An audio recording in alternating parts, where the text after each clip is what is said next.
Ya.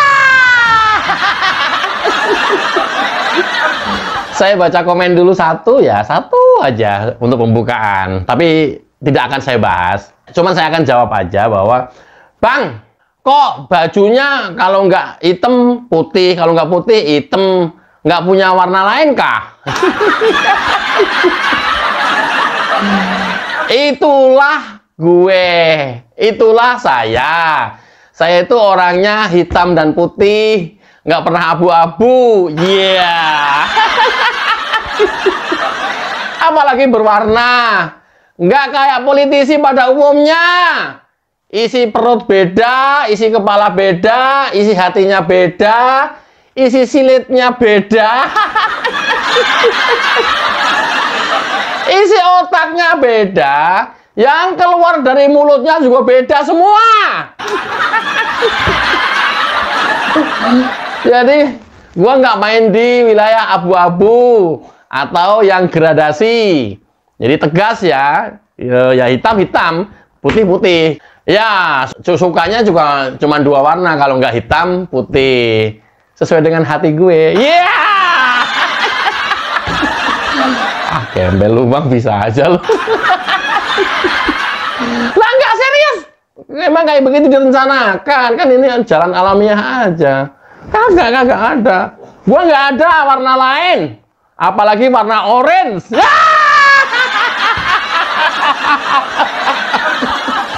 Masuk Pak Eko. Emang ada Bang yang sudah pakai warna oranye? Ada. Ini perlu kita acungin jempol kepada Presiden Prabowo Subianto, komitmennya dalam memberantas korupsi. Tinggal 2 hari pencoblosan pilkada. Ya, calon dari petahana Gubernur Bengkulu dicokok KPK. Jar. Lah, dia suka warna oranye. Makanya kemudian langsung begitu cokok KPK pakai baju orange. Oh, pembukanya arahnya ke situ. Sebenarnya enggak sih. Memang ada pertanyaan, serius beneran. Ada pertanyaan dari netizen, dari teman-teman. Bang, kenapa sih baju putih hitam melulu? Coba warna lain. Kagak. Apalagi warna oranye enggak dah. Sampai di sini paham ya? Kemarin hari Sabtu, Rohiden Mirsa, cagup petahana dari Bengkulu, dicokok KPK karena memeras para kepala dinas dan anak buahnya. Gila ya, gila manusia, gila ini. Nah, sampai terkumpul uang 7 miliar. Udah gitu masih bisa pidato lagi, Dian manusia ini. Coba kita lihat dulu. Mas, sedikit Pak, Pak Rohidin ada mau disampaikan Pak untuk masyarakat Pak. Pak kesini Pak. Saya minta kepada masyarakat Bengkulu harap tenang, jaga kondusivitas, jangan melakukan tindakan-tindakan hal yang tidak diinginkan, apalagi berlaku anarkis. Yakinkan pilkada akan tetap berjalan dengan baik, gunakan hak suara juga dengan baik. Kemudian yang kedua, saya pastikan proses hukum saya sebagai calon gubernur ini akan berjalan sesuai dengan aturan, dan saya juga akan bertanggung jawab dengan proses hukum ini dan sangat kooperatif dengan pihak KPK. Kemudian yang ketiga, saya percaya betul Ibu Meriani adalah wanita tangguh, wanita kuat, wanita hebat yang akan mampu mengkonsolidasi bahwa Romer insya Allah pasti menang, karena kekuatan kita semakin kuat, semakin solid. Maka sebagai penutup saya pesankan kepada seluruh tim Romer untuk turun bergerilya, menyatukan kekuatan, merapatkan barisan, jaga soliditas. Saya yakin betul kita pasti menang, dan saya sangat kuat menghadapi persoalan ini. Bagi saya ini hal yang biasa dalam sebuah proses politik, dan saya sangat menghargai semua pihak. Maka dari itu sekali lagi saya minta pada seluruh pendukung Romer untuk tetap solid, tetap teguh dengan pendirian, rapatkan barisan di bawah, pastikan 27 November yang akan datang kita akan menjadi pemenang. Pak, terkait penahanan dan penetapan tersangka apakah akan melakukan upaya Pak? Din! Din! Lu masih sok-sokan ngasih kekuatan kepada wakilnya, ngasih kekuatan dan supaya tenang kepada para pendukungnya, ya. Yang lu perlu kasih kekuatan, 1 diri lu sendiri, 2 istri lu, 3 bapak ibu kamu, 4 anak kamu, 5 adik-adik dan kakak-kakak kamu, 6 ipar-ipar kamu. Lu nggak malu? Bukan masyarakat mah suruh tenang lah. Emang ngapain urusannya dengan kamu? Yang perlu tenang itu tadi, 7 tadi. Ya, jangan sok-sokan supaya masyarakat tenang, laksanakan pemilu tetap dengan normal, ya. Keren ya, keren. Besok udah pencoblosan, ya. Ya, salah satu calonnya kecokok KPK. Kalau seperti ini masih menang, jangan salahkan kepada orang-orang yang korupsi dan menimbun hartanya dari jabatan dan kekuasaan. Karena apa? Udah tahu seperti ini, masyarakatnya sudah tahu, masih menang kan artinya masih dipilih sama kalian. Masyarakat Bengkulu, please, kalau perlu dikasih 0, kasih 0. Nanti akan kelihatan dari 7 kelompok tadi. Suara hanya dari situ nanti sumbernya. Kalau perlu dinolin dah. Sudah tahu mereka terbukti pemeras sampai dengan senilai 7 miliar. Hasil duit yang dipakai setoran juga pemotongan tenaga honorer. Lu bayangin tuh. Kok masih ada yang milih masyarakat Bengkulu? Please, masyarakat Bengkulu, tolong perhatikan ini. Ya, jadi jangan pada teriak-teriak kalau ada yang korupsi. Jangan pada komplain kalau pejabatnya pada menyalahgunakan kekuasaan dan wewenangnya. Kenapa? Udah tahu begini masih kepilih misalnya.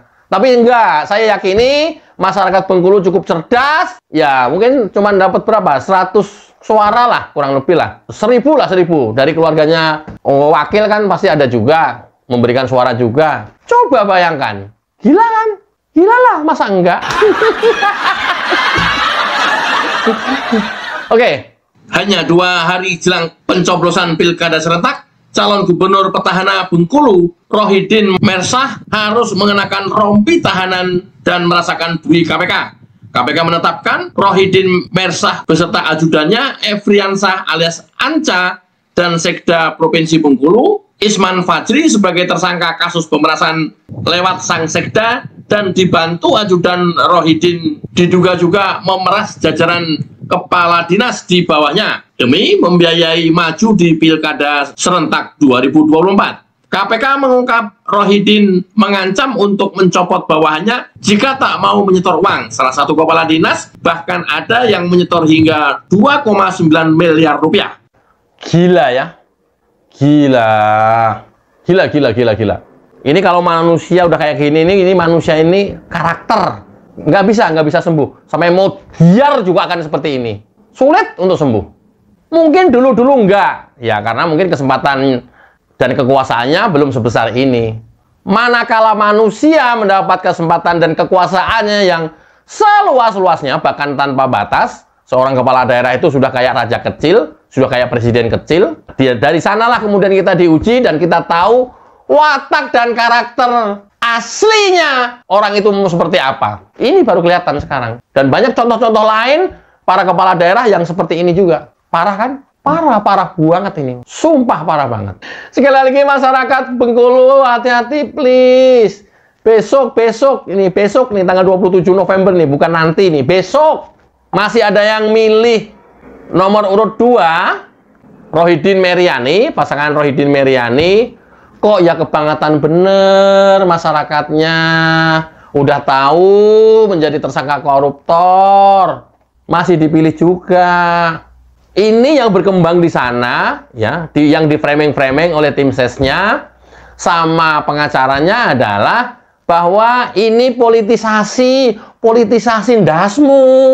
Uangnya ada, saksi korban ada, yang diperasnya jadi saksi tersangka juga. Politisasi ini fitnah dari lawan politik. Dasmu. Ya kalau nggak mau dipolitisasi dan supaya pilgubnya aman, ya nggak usah melakukan hal-hal yang seperti ini. Masih bilang politisasi, masih bilang difitnah sama lawan politik, dasmu.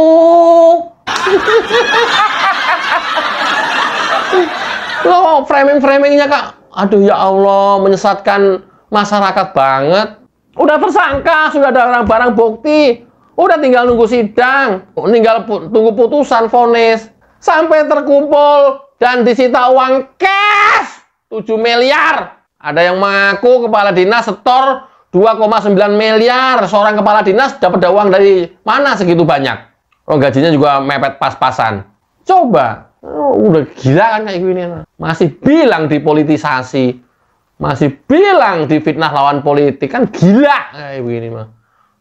Pada bulan Juli tahun 2024, Saudara RM menyampaikan bahwa yang bersangkutan membutuhkan dukungan berupa dana dan penanggung jawab wilayah dalam rangka pemilihan gubernur Bengkulu pada Pilkada serentak bulan November 2024. Terkait hal tersebut, Saudara RM pernah mengingatkan Saudara TS, apabila Saudara RM tidak terpilih lagi menjadi gubernur, maka Saudara TS akan diganti.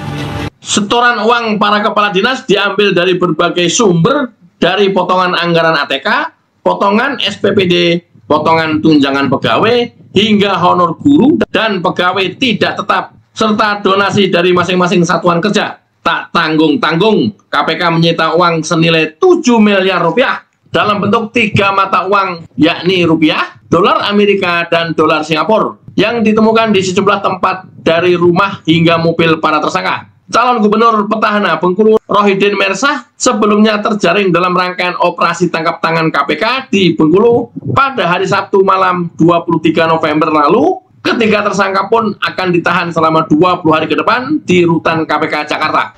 Ini yang bikin gila ini.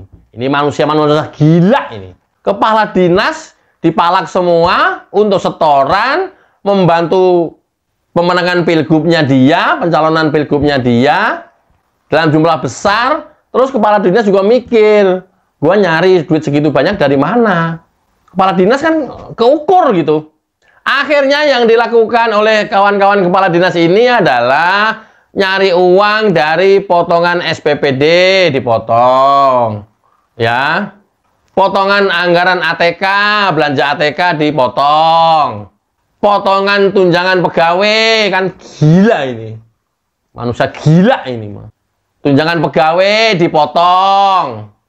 Hingga honor guru dan pegawai tidak tetap gajinya juga dipotong. Gila. Ini manusia biadab. Ini manusia paling biadab.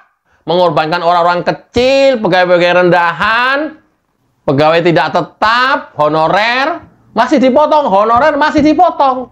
Kan gila ini mah. Ini manusia gila. Coba, kayak begini coba negara kita nih. Pak Prabowo sikat habis Pak Prabowo. Sampai akar-akarnya. Nggak usah peduliin apapun. Niat kita baik. Negara tidak akan bisa maju kalau masih ada orang-orang seperti ini. Sikat habis tanpa pandang bulu. Capek Indonesia ributkan dengan kayak begini terus. Gila. Manusia-manusia serakah. Gila harta, gila jabatan, gila kedudukan. Dengan berbagai macam cara dia lakukan. Nggak pernah peduli, harus menginjak anak buahnya. Kayak teman-teman, awas sekali lagi. Masyarakat Bengkulu seperti ini, besok jangan lagi dipilih. Kebangetan kalau besok masih dapat suara. Orang udah lagi di penjara, penjara KPK, masih dapat suara, kebangetan banget ini udah. Mudah-mudahan bermanfaat. Wassalamualaikum warahmatullahi wabarakatuh. Cayo.